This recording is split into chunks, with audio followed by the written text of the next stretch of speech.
Most people allow their fear of failure, 80%, allow their fear of failure to outweigh their desire to succeed. When you're willing to fail again and again and again, when you make up your mind to become unstoppable, when you make up your mind to become a no matter what person, then that will then give birth to a part of yourself that you don't know right now.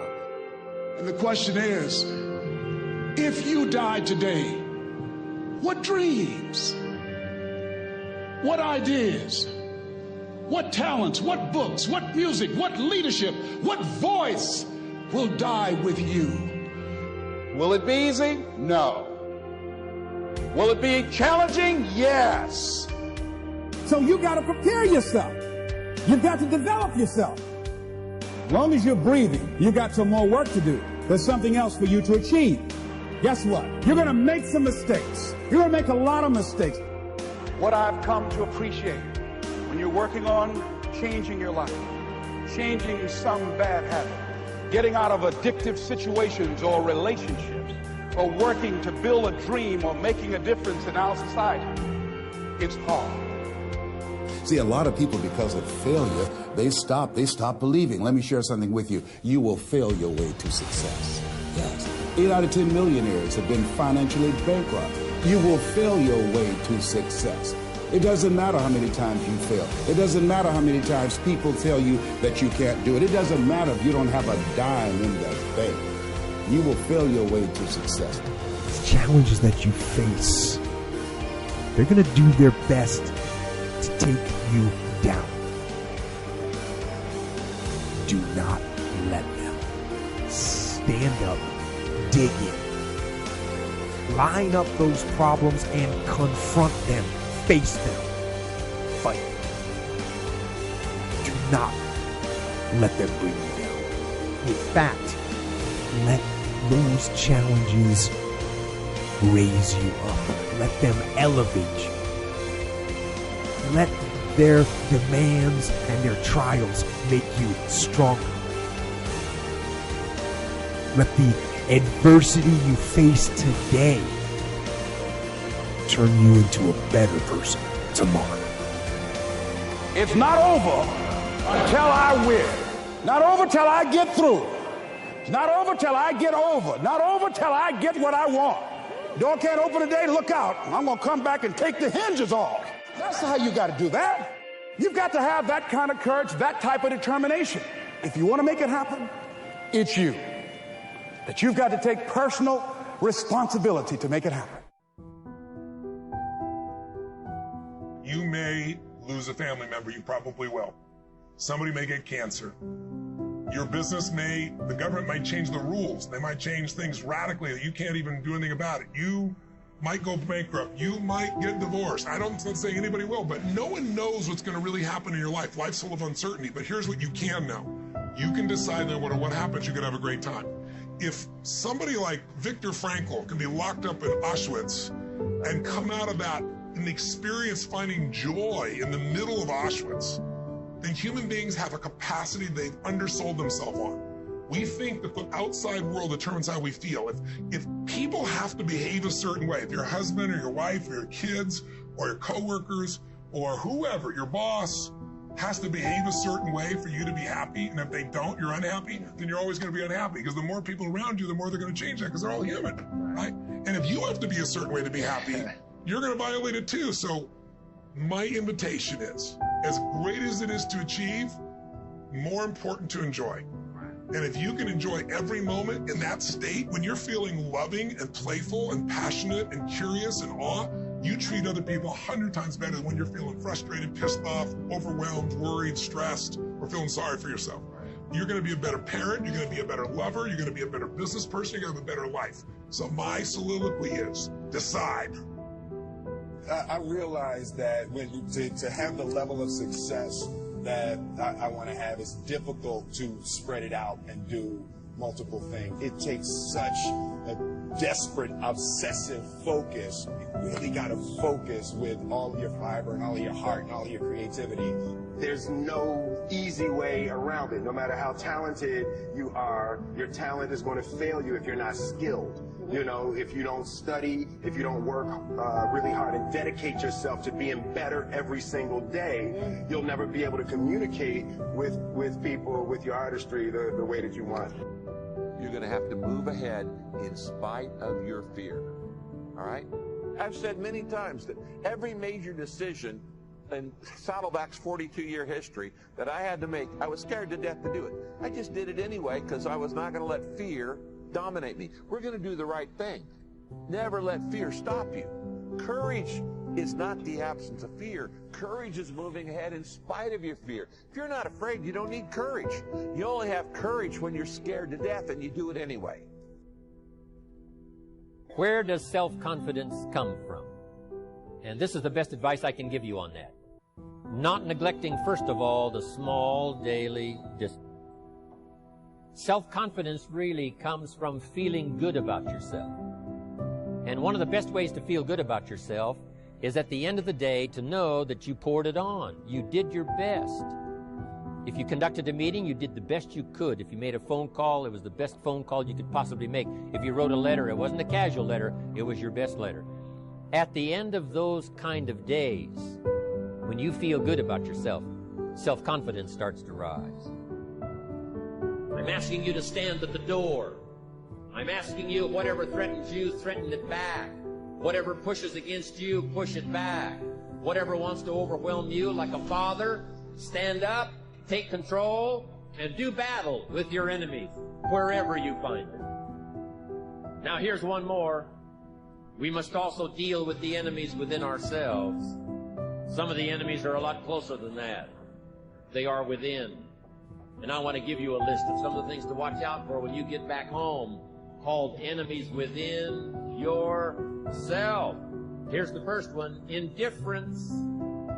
Whatever you do, practice not being casual. You've got to shake off sometimes the lethargy that would say, oh, well, maybe it's not going to work for me. Don't be casual. Casualness creates casualties. You've got to deal with it. Indecision is called the thief of opportunity. Make decisions even if it's a wrong decision. Do the very best you can, make a decision and go with it. If it doesn't work out because it was a wrong decision, I'm telling you, that gives you experience now to make a better decision. Here's the next one, doubt. We've all got to deal with the enemy of doubt. Cynicism has a unique way of crowding in on all of us. Being cynical about society, being cynical about the past, cynical about the future. I'm asking you, don't let that disease grab you by the throat and ruin your chances to do well. Yes, it's easy to doubt that it can happen. It's easy to doubt. We've all got fears that want to crowd in. And here's one of the worst ones of all, and that is to doubt yourself. Don't doubt your own ability. You can possibly find. So whatever your enemies are here, drive them into a small corner. Here's the next one. Over-caution. Hey, in the spring, if you're too cautious, you never will plant the seed. If you're too cautious, you won't take the chance. If you're too cautious, you won't step out front. Make this note. You got to take Check a out chance. our other motivational videos Drive that your will help you turn tendency life to be too in a cautious. positive Drive it direction. into a small corner. Yes, you can't be gullible. No, you can't go for everything. Yes, you've got to be careful. Yes, but don't be so cautious that it paralyzes you. Don't be so cautious that it restricts your chance to do better. See if you can't conquer that. Here's the next one. Pessimism. Yes, there's the dark side. Yes, there's the problem side. Yes, there's the difficult side. But I'm telling you, it's not the only side. Yes, the glass is half empty, but it's also half full. Yes, there's the dark side, but there's the light side. Yes, the night comes, but so does the day. I'm telling you, don't be afraid of both sides, opportunity and difficulty, chance and danger. Learn how to handle it all. Now here's the last one. You've got to deal with it. I have to deal with it. We all have to deal with it. And that's complaining. Yes, there's room for a legitimate complaint. But here's what I'm asking you. Don't let complaining master your life. If you become a chronic complainer, I'm telling you, nobody wants to be around you. Chronic complainer. I wouldn't want you for a business partner. Don't let complaining conquer your life.